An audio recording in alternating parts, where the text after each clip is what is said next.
চোখের অস্ত্রোপচার কয় রকমের হয় আপনি কি জানেন?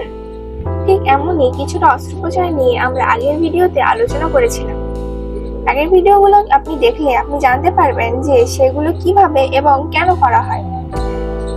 ভিডিওগুলোতে ছিল ছানি সার্জারি এবং ল্যাসিক সার্জারি। আজকের আলোচনাতে রয়েছে কর্নিয়াল ট্রান্সপ্ল্যান্টিং।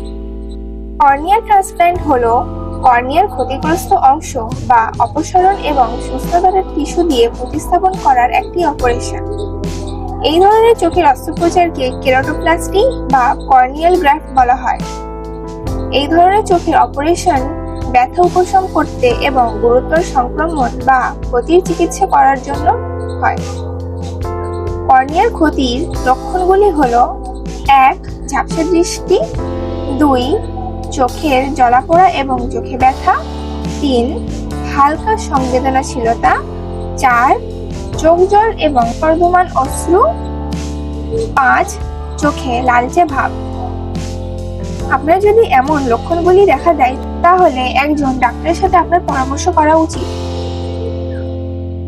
ঠিক এমনই আরো কিছু নতুন নতুন ভিডিও পেতে আমাদের চ্যানেলটিকে সাবস্ক্রাইব করুন এবং বেল আইকনটি ক্লিক করুন।